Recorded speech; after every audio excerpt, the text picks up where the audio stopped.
2010년 9월 5일입니다. 9월 5일 날 세 번째 과목입니다. 세 번째 과목은 인간공학 및 시스템 안전공학이 되겠습니다. 역시 인간공학이 한 과목이에요. 시스템 안전공학이 한 과목이에요. 두 개 과목이 한 과목으로 이루어진 과목이 바로 인간공학 및 시스템 안전공학입니다. 41번입니다.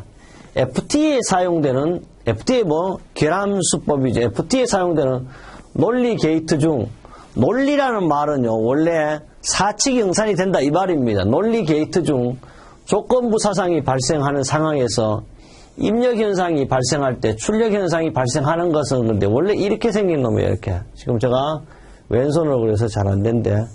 이렇게 생긴 놈이죠. 이렇게 생긴 거 가지고 이걸 뭐라 그래요? 이렇게 생긴 게 뭐죠? 바로 억제 게이트가 되겠습니다. 억제 게이트는요, 수정 게이트 일종이에요. 이걸 가지고 억제 모디파이어라고도 해요. 이 말이라도 이 말도 잘 나눠놓고 이 FTA 기호도 잘 기억해야 됩니다. 입력 현상이 일어날 때 조건을 만족하고요. 조건이 만족되지 않으면 출력이 생기지 않는 억제 모디파이어가 바로 억제 게이트가 되겠습니다. 우리 교재 3-93쪽 합격 예측, 합격 날개 속에 합격 예측이 있겠습니다. 42번입니다. 그림과 같은 FT대에서 T의 발생 확률은 약 얼마인가? X1, 1, 2, 3의 발생 확률은 0.1, 0.15, 0.1이 되겠습니다. 그렇다면요, 이거는 이제 아마도 FTA 기호가 있을 거니까 바로 하면 되겠죠. T는 뭐죠? T는 요는 뭐야 이게 AND가 아니고 바로 OR 게이트. OR 게이트니까 바로 이렇게 바로 할 수도 있겠지만 RS는 1의 전체에서 1 빼기 뭐예요? X1, 1 빼기 X2, 1 빼기 X3를 하면 되겠다. 그럼 바로 1 빼기 뭐예요? X1은 0.1, X2는 0.15, 그 다음에 X3 0.1 하니까 0.311로 바로 답을 이렇게 참. 이것도 암산이나 이렇게 수식으로 손으로 하려면 어렵지만 뭐가 한다? 계산기가 있잖아요. 바로 우리 시험 볼 때 계산기 갖고 간다 못 갖고 간다? 갖고 갈 수 있잖아요. 그러니까 쉽게 풀 수 있고요. 우리 교재 3-87쪽 문제 24번이 되겠습니다. 43번입니다. 동작의 합리화입니다. 동작의 합리화를 위한 물리적 조건으로 적절하지 않는 것은 쉽게 말해서 동작이 이렇게 샥샥 잘 되게 하는데 자동화 같이 되는 건데 합력은 물리적 조건으로 적절하지 않는 것은 첫째, 마찰력을 감소시 그렇죠. 마찰력이 없으면 그냥 잘 굴러다니겠지. 그 다음 둘째, 접촉 면적을 어떻게 크게 하면 안 되죠. 작게 해야 되죠. 그래서 자동차 타이어를 사각형으로 하지 않고 뭘 한다? 원형으로 해야 잘 달리죠. 사각형으로 하면 마찰력이 있어 되나 안 되나? 안 가잖아. 그래서 원형으로 만들면 접촉되는 면적이 작게 돼요. 틀렸죠. 2번이 벌써. 고유 진동도 이용하고요. 인체 표면에 가해진 힘을 어떻게 가급적 작게 한다면 잘 굴러다닐 거고 합리화가 될 것입니다. 물리적 조건, 부하를 최소해요. 그럼 우리 인생 부하가 걸려요. 사실 저도요. 항상 감사하는 거예요. 인생 살면서 너무 고맙고 그렇잖아요. 세상에. 그러나 때로는 아직도 불평불만이 많아요. 이렇게 왜? 벌써 옛날하고 틀려가지고 제가 37년 전에 강의할 때와 지금 강의할 때는 엄청난 차이가 있다는 걸 발견합니다. 사실 여러분 느끼는 일보다는 힘이 없어요. 제가 37년 강의도 지금 돌아다니고 있거든요. 그런데 그때와 지금에 많은 차이가 있다는 걸 발견합니다. 물체의 안정성을 유지하고 마찰을 적게 하고 접촉 면적을 작게 인체 표면의 힘을 작게 합니다. 고유 진동을 이게 물리적 조건이에요. 생물학적 조건은요. 필요 출력에 따른 근력을 냅니다. 근력. 그 다음에 모멘트 균형, 모멘트 완력을 짧게 하고요. 이런 거 잘라놓고 수축어 주기를 근력의 내부 마찰계에서 균형을 유지하고 물건을 손으로 잡는 경우 고유 진동수의 주기를 이용하고 신체 안정성을 증대합니다. 필요 출력에 따라 근근을 이용하고요.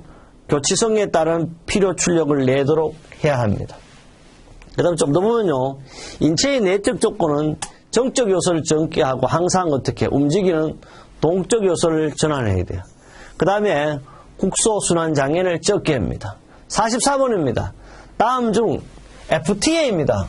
1963년 왓슨이 만든 FTA 기대 효과를 볼 수 없는 것은 뭐예요? 미국에 있는 왓슨이 바로 벨 연구소 만들었잖아요. 왜? FTA 기도 효과를 볼 수 없는 건 사고 원인의 규명을 어떻게 간편하기 위해 만들었어. 사고 원인의 분석을 어떻게 해? 정성화가 아니고 뭐다? 바로 이게요. 정량이라고 해요. 정량. 한 개, 두 개 숫자를 확실히 나타내기 위해서 이렇게 만든 것이 바로 FTA. 이제 답은 2번이고요. 계속해서 보도록 하겠습니다.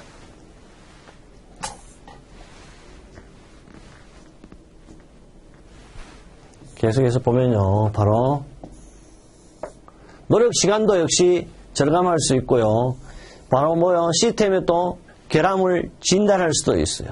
그래서 기대 효과는 간편, 절감, 진단, 정성화가 아니고 뭐다? 정량화. 그다음 안전점검 체크리스트 작성도 가능하다.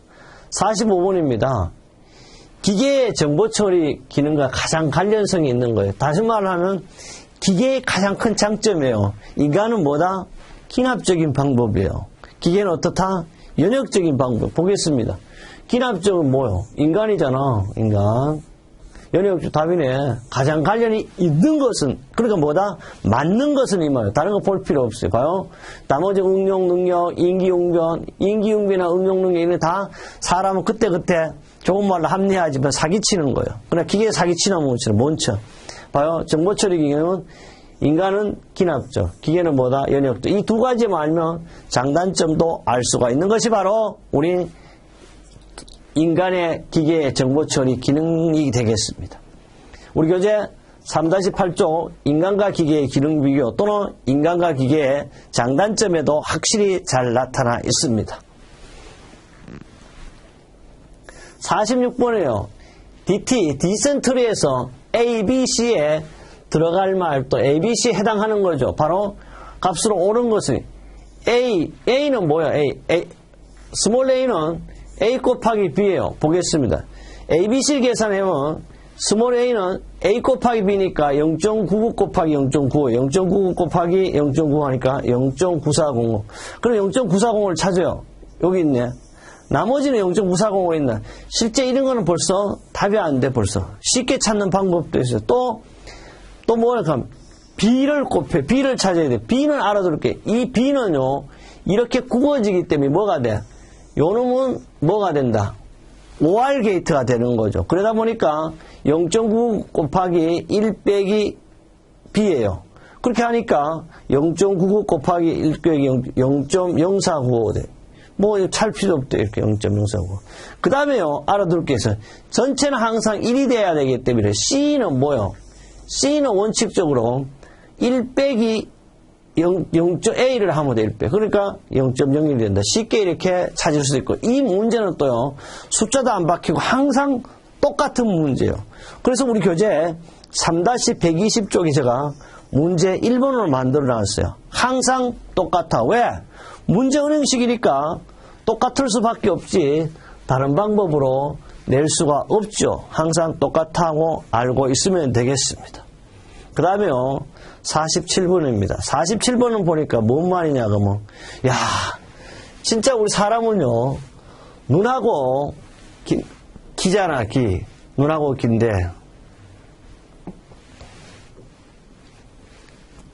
눈하고 긴데.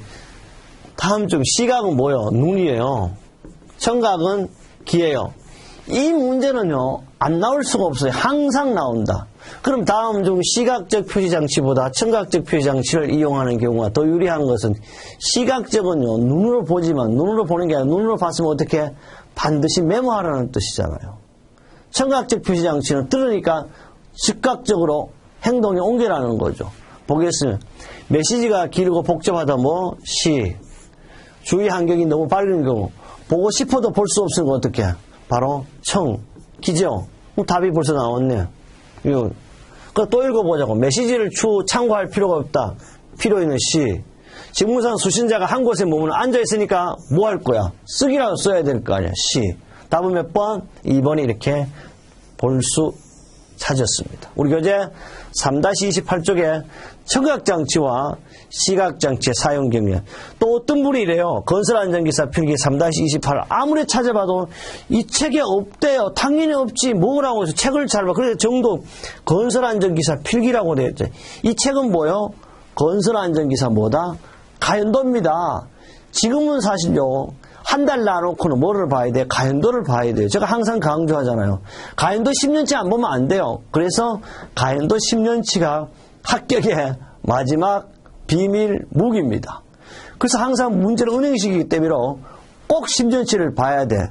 그래서 제가 10년치, 지금은 10년치라는 내용으로 바로 뭘 한다? 10년치 강의를 특강으로 하고 있습니다. 그 다음 48번입니다. 48번은 용어 정의가 되겠네요. 용어 정의, 산업 현장의 생산 설비의 경우, 산업 현장 생산 설비의 경우 안전장치가 부착되어 있으나 생산성을 위해 제거하고 사용하는 경우가 많아요. 그러니까 안전장치 있어도 안전장치를 그냥 제거해보는 거죠. 지금은 안 그래요. 옛날 얘기예요. 이러한 경우를 대비하여 설계 시 안전장치를 제거하면 작동이 되지 않는 구조를 취했다. 이런 예방설계 개념을 우리는 바로 템퍼, 프루프, 바보도 뭐다? 방지하도 못하게 이런 뜻이죠. 바보 방지기구는 전부 바보의 프루프. 이거는 뭐요? 바로 인간공학적으로 설계해가지고 바보가 작업을 해도 사고가 나지 않게 하는 걸 풀프루프. 페일세이프는 뭐요? 기능적 안정은 인간이나 기계나 가오나 동작상의 실패가 있더라도 2중 또는 3중으로 통기장치를 가는 거 우리는 페일세이프라고 그랬어요. 그래, 요거 두 개 중에 누가 더 안전성이 더 있나 그러면 풀프루프가 더 안전성이 더 있다. 똑같은 거지만은 실제는 강의의 페일세이프와 풀프루프가 포함돼요. 그러나 얘는 기계적인 방법이에요. 얘는 인간적인 방법이에요. 이런 거 있다. 로그아웃은 뭐 잠금장치 정도서 다 설명이 된 거고요. 지금 나온 것은 템프프루프로서 사용자가 임의로 장비 안전 제거할 경우 장비가 작동되지 않도록 하는 안전설계의 원리고요. 그 다음 로그아웃은 잠금장치예요. 어떤 장치가 동작하는 경우에 그것이 시장에 있는 다른 장치의 동작을 억제하는 거라 했지만 실종의 잠금 기능이 되겠습니다. 그 다음에요. 49번을 한번 보도록 하겠습니다. 49번은 이렇게 딱 보면 저는 이제 많이 보니까 답이 보여요. 이렇게 은행 창구나 슈퍼마켓 계산대를 설계하는데 가장 적합한 인체 측정기 뭐겠어요?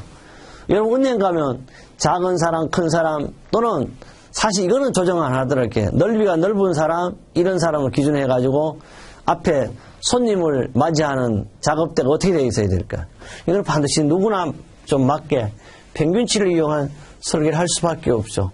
가변식 조절식이 가장 좋지만은 수시로 어떻게 고장이 나기 때문에 이렇게 못하는 경우가 있습니다. 그래서 어쨌든 평균치를 이용한 설계 원칙을 바로 은행 창구나 슈퍼마켓 계산대를 설계하는 데 작용합니다. 그럼 계속해서 해설을 한번 보겠습니다. 해설을 보면요. 최소 집단치, 최소 이름 보지 말고요. 인체 측정의 자료 원칙은 이렇게 되어 있어요. 평균치를 기준으로 한 설계, 최대와 최소 조절식을 하기 곤란할 때는 평균치를 바로 은행 창구나 슈퍼마켓 계산되고요. 최대 집단치를 위한 설계에 관련 인체계수의 변수 분포는 최대니까 90, 95, 99예요. 그럼 당연히 여기 알아둘 것이 있어요. 최소는 어떻게 해야 되겠어요? 반대로 1, 5, 10이 되겠고. 그래서 문 탈출구 근해 지지하죠. 이 위험구역 울타리는 당연히 최대니까 누구나 다 할 수 있어야 돼. 선반 높이 조정장치 거리 조작에 필요한 힘덕을 측정한 최소 집단치를 적용하고요. 조절 가능한 설계, 작업에 사용된 설비, 기구 등의 체계이 다른 근로자 직접 크기를 조절하는 조절식으로 한다. 이거는 조절식의 조절 보면은 5에서 95%까지를 적용합니다. 의자, 자동차 운전석 의자 위치 되겠어. 우리 교재 3-41쪽에 잘 나타나 있습니다. 50번입니다. 영상 표시 단말기를요, 사용하는 경우에 영상 표시 단말기를 VDT를 사용하는 거 작업에서 일반적으로요, 여기 보면 일적으로 하는데 일반적으로 이렇게 반자가 빠졌는데 일반적으로 화면과 그 인접 중에 강도비를 가장 적정한 것은 그래서 실제 강도비는 어떻게 하면 1:3이에요. 한번 보겠습니다. 조명 VDT를 위한 조명 수준 제가 조명 수준은 VDT 조명은 화면에서 반사 화면상의 정보를 더 지금 여기가 안 나왔군요. 네. 이렇게 하면 보일 수 있는데. 보면, 조명 수준은 VDT 여기도 일반적 있죠, 여기. 바로 VDT 조명 수준은, VDT 조명은 화면에서 반사해 화면상의 정보를 더 어렵게 할 수 있으므로 대부분 300에서 500럭스로 지정합니다. 그 다음 강도비거든요. 강도비는 화면과 인접 주변이니까 얼마? 1대3에 바로 여러분 2번이 답이 되겠죠. 1대3의 강도비가 화면과 화면에서 먼 주위간에는 1대10입니다. 그래서 뭐다? 인접 주변이네요. 인접 주변은 1대3, 먼 거리는 1대10이 되겠습니다.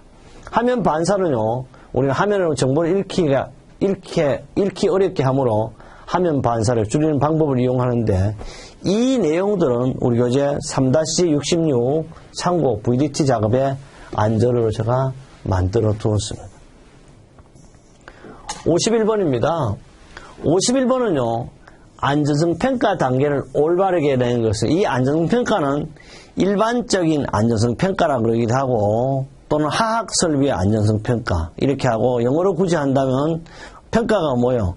어세트먼트라 그래가지고, 어세트먼트 6단계 또는 세프티 어세트먼트의 6단계, 이렇게 이야기할 수 있겠죠. 첫째, 항상 1단계는 뭐요? 관계 자료의 작성 중지, 1번이 되겠죠, 이게, 그죠? 그 다음에 항상 2는 정성적 평가, 3은 정량적 평가, 이 숫자를 꼭 기억해라 그랬죠. 항상 3은 정성적과 정량적을 기억해. 4는 안전대체. 그 다음에 5는 재평가가 되겠어. 또 굳이 한 번 더 한다면 FT에 의한 재평가, 6단계 이런 순서로 된 것이 이렇게 3번이라고 기억됐으니까 이렇게 찾을 수 있고, 이것도 뭐 이렇게 쉽다기보다는 시험에 인간공학 시스템 문제, 이 문제가 안 나오면 나올 것이 없습니다. 그래서 다시 한번 해설을 보면, 이렇게 안전평가 6단계 쭉 관계자료 정성적 정량적 안전 재평가 할 수 있고, 다시 이렇게 재평가의 5단계에서 재정보 이해 재평가, FT에 의한 평가 이래 되는데, FT에 의한 평가를 6단계로 이렇게 평가할 수도 있고 5단계로 평가할 수도 있다는 걸 알아두면 좋겠고, 우리 교재 3-122쪽 문제 14번에만 적중된 게 아니고 항상 이 문제가 나온다는 걸 꼭 기억해야 되겠습니다. 그 다음 52번인데요. 52번은 뭘 나타내냐고는 바로 우리 한 대의 기계를 100시간 동안 연속 사용한 경우 몇 번이냐 그러면 6회의 고장이 발생. 이때 총 고장 수리 시간이 15시간입니다. 이때 MTBF는 뭐예요? 이거 가지고 평균 고장 간격을 구하라 이 말이에요. 평균 고장 간격은요, 고장률을 알아야 돼요. 고장률은 람다분의, 그러니까 고장률은 총 가동 시간분의 가동 건수예요. 근데 실제 알아둘 것은 뭐냐 하면 평균 고장 간격은 고장 횟수예요. 고장 횟수분의 총 가동 시간 빼기 고장 수리 시간. 그럼 여기 보니까 한 대의 기계를 연속 사용한 몇 회의 고장이 발생할까? 6회예요, 6회. 6회의 고장이 발생했고, 한 대의 기계를 총 가동 시간 몇 시간? 100시간이에요. 100시간. 100시간인데 총 고장 수리 시간이 15시간 빼니까 14.17. 그래, 이것은 어려운 것 같지만은 공식만 기억하면 쉽게 할 수 있는 게 바로 MTBF, 평균 고장 간격이 돼요. 평균 고장 얼마? 14.17입니다. 우리 교재 3-10쪽에 잘 나와 있습니다. 53번입니다.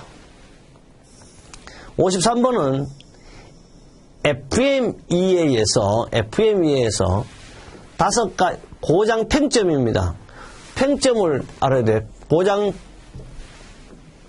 고장 팽점을 결정하는 5가지 평가 요소에 해당되지 않는 것이에요. 첫째, 팽점 방법은 원래 GS 이래가지고요. C1부터 C5, 그러니까 몇 가지, 루트로 5가지. 5가지 평가 방법인데, 중요한 것은 빈도, 가능성, 생산 능력의 범위 이런 건 없어요. 답은 3번이고요. 영향을 미치는 시스템 범위 등인데, 가서 해설을 보면서 여기 뭐 중요도 이런 것부터 C와는 고장 평점의 중요도를 나타내고 하나씩 우리는 보도록 하겠습니다. 봐요. 이게 C2는 영향을 미치는 범위, C3는 고장 발생 빈도, 그 다음에 여기는 C4가 고자라고 되는데, 고장, 뭐냐고 이게, 이형이 이렇게 빠졌어요. 열심히 봤는데, 이렇게 고장 방지 가능성입니다. 그 다음에 신규 설계 정도가 되겠습니다. 우리 교재 3-82쪽에 이렇게 나와 있습니다. 치명도 판정법은요, 역시 F로 나타내서 F5까지 나타냈습니다. 이렇게 참고적으로 알아놓으면 되겠습니다. 54번입니다. 54번은요, 그 동작 분석에 대한 문제인데요. 어떤 문제냐 보겠습니다. 작업 시에 불필요한 작업 동작으로 인한 손실과 위험 요인을 찾아내기 위하여 동작 분석을 행할 때 다음 동작 분석의 주목적으로 볼 수 없는 것은, 동작 분석의 목적은요, 사실 이 내용은 길브레드라는 사람이 사실 동작 분석을 연구하게 되죠. 길브레드는 동작 경제의 3원칙도 연구했지만 반드시 동작 분석의 목적도 나타나요. 그래서 동작 분석의 주목적은 3가지밖에 없어요.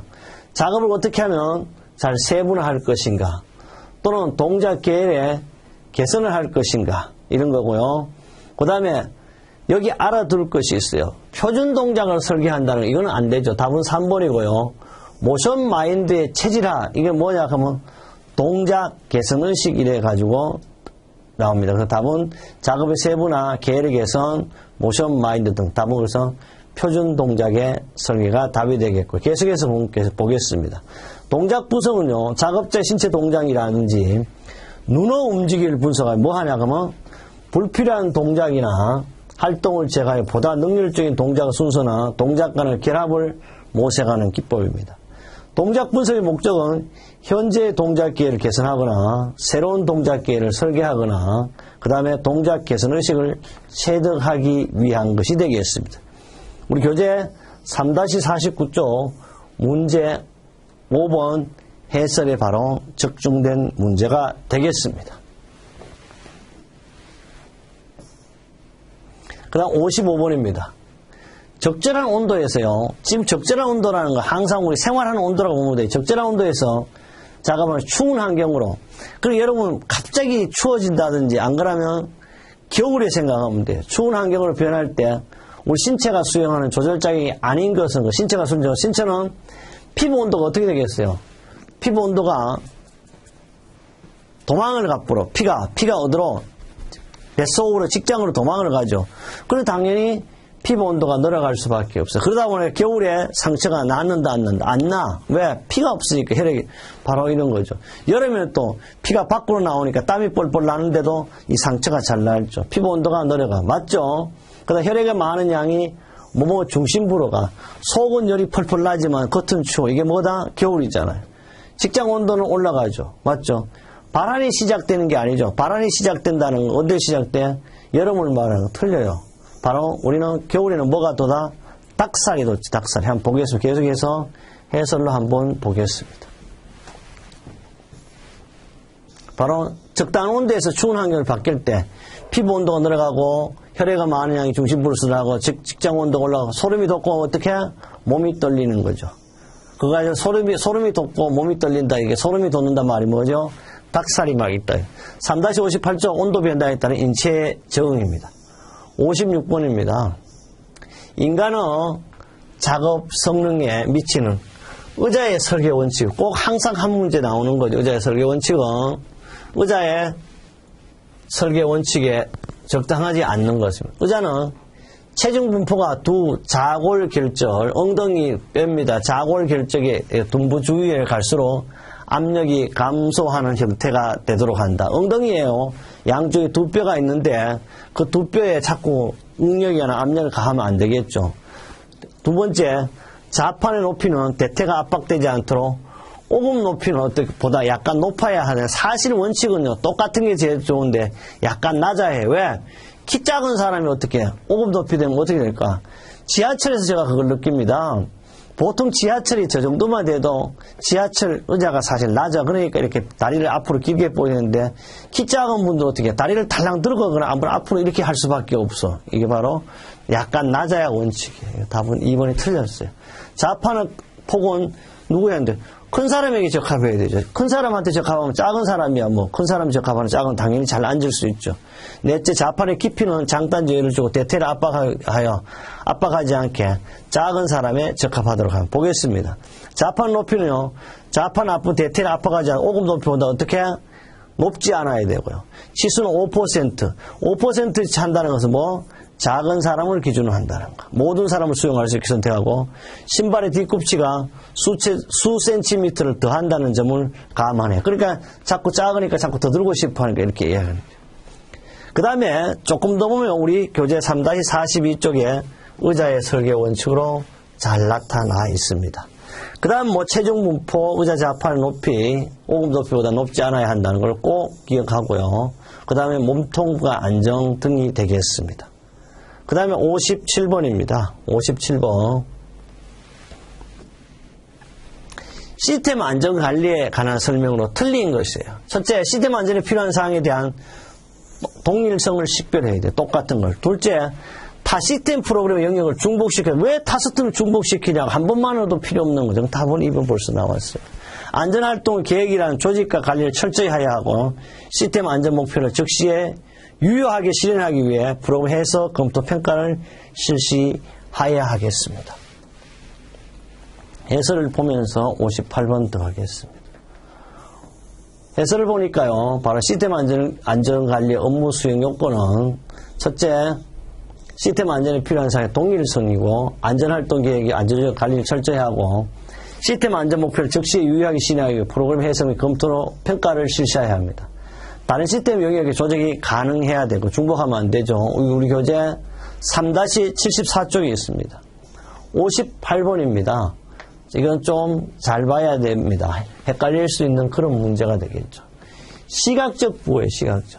시각적 부호 유형과 내용이 잘못된 것은 그렇습니다. 첫째, 임의적 부호입니다. 임의적 부호는 주의를 나타내는 삼각형이라든지 사각형 어떤 형태를 임의적이라고 그래요. 그 다음에 묘사적 부호는요, 보도 표지판이라든지 이런 것도 묘사적 부호예요. 명시적 부호는요, 위험 표지판 해골갑배. 위험 표지판 해골갑배는 뭐다? 바로 묘사적 부호. 틀렸어요. 답은 3번이에요. 추상적 부호라는 건 별자리를 나타내는 뭐 12궁도, 말 그대로 추상적이에요. 다시 보면 묘사적 부호는요, 사물의 행동을 단순하고 정확하게 묘사한 거예요. 그래서 위험 표지판에 해골갑뼈, 보도 표지판에 걷는 사람, 소방안전 표지판은 소화기 이런 거 다 뭐야? 정확하게 사물과 행동을 단순하고 묘사한 걸 묘사적 표지라고 그러고, 추상적은요, 전원의 기본 요소를 도식적으로 압축한 부호, 원래의 개념 간의 약간의 유사성만 존재. 그러니까 뭐다? 추상적, 추상하라 그러죠. 별자리를 나타내는 12궁도. 임의적 부호는요, 부호가 이미 고안되어 있어 이를 배워야 한다고 강조할 때 바로 이런 거, 교통표지, 삼각형, 주의 원형, 규제 뭐 이런 거 쭉 봐. 우리 산업안전 보건 표지 같은. 그리고 이 명시적 부호라는 자체가 존재하지 않는다는 걸 알아둬야 되겠습니다. 59번입니다. 59번은 인간과 기계 체제 또는 체계 이래 되겠습니다. 인간과 기계 체계에는 연구 목적으로 가장 적절한 것은 뭐겠어요? 이것은 인간공학 연구 목적. 우리가 이거는 바로 이 과목에서 1번 문제죠. 21번에도 바로 이거는 뭐야? 그러면 안전성 제고와 능률의 극대화가 되겠죠. 답은 4번이고요. 인간 기계 체계 연구 목적은 능률 항상 안전성과 능률 연구 목적이 뭐 최우선 순위를 두는 거죠. 기계 조작과 능률 상승 쾌적성 그 다음에 안전성 향 사고에 와야 돼. 결론은 뭐야? 안전성과 능률 향상. 우리 교재 3-17쪽 어디에? 문제 시작하자마자 1번으로 제가 만들어 두었습니다. 그 이유는 항상 동일 문제가 동일하게 나오기 때문에 그렇습니다. 60번입니다. 60번은요, 이게 뭐냐 그러면 그 정신적 부하 척도 가운데 직무 수행 중에 계속해서 자료를 수집할 수 있고 부수적인 그 활동이 필요 없는 그 장점으로 가진 척도로. 그런데 이걸 뭐냐 그러면 그 실제 이 문제는요 상당히 어려운 거예요. 정신적 부하예요. 정신적. 우리는 이게 뭐냐 그러면 정신적 부하라는 것은요 정상적이라기보다는 우리가 뭐냐 그러면 그 정신적이니까 직무 가운데 자료를 수집하고 부수적인 그 필요 없다는 장점을 가진 척도라 그랬거든. 근데 알아둘 게 있어요. 1척도니 2척도니 이런 건 해당해요. 뭐냐 그러면 요 봐. 정신적 부하는 뭐예요? 작업 부하적. 우리는 바로 뭐라 그랬어? 생리적인 거죠, 생리적. 보겠습니다. 이게 생리적 척도가 답인데요. 정신적 작업 부하 측정은 감도, 부하 측정은 감도, 간섭성, 수용성, 선택성이고 정신적 부하 척도 안에 뭐야? 일직무 척도, 이직무 척도가 있어요. 그럼 여기서 보면 이제 생리적 척도를 보겠습니다. 생리적 척도는 정보 처리 중심의 활동에 관여하고 그 활동이나 징후를 측정할 수 있고 심방수 변동, 내전이 동공부하는 호흡 속도, 체외과 화학적 변화 등이 있거든요. 직무 수행 중에 계속해서 자료를 수집할 수 있고 부수적인 활동도 필요 없는 장점이 있어요. 사용 장비 부피가 비교적 크면 제1직무에 의해 부과된 정보 처리에 어느 정도 특정 단계를 격리하지 않습니다. 그래서 주관적 척도는 비행기 조작 특성을 평가하기 위해 개발되었다. 그런데 여기서 알아둘 것은요. 이 문제는 어쨌든 정신적 부하 척도 가운데 직무 수행에 계속해서 자료를 수집할 부수적인 활동이 필요 없는 장점은 생리적 척도인데요. 이 척도에 대해서는 이번에 이제 어쨌든 처음 나왔으니까 계속해서 나올 수 있다는 문제로 알아두시면 좋겠습니다. 우리 이렇게 해서요. 세 번째 과목이었습니다. 인간과학 및 시스템 안전과학을 마무리했습니다. 다음 과목은 바로 네 번째 과목입니다. 네 번째 과목은 건설 시공학에서도 여러분의 안전 합격, 만점 합격을 향해서 제가 여러분의 멘토가 되겠습니다.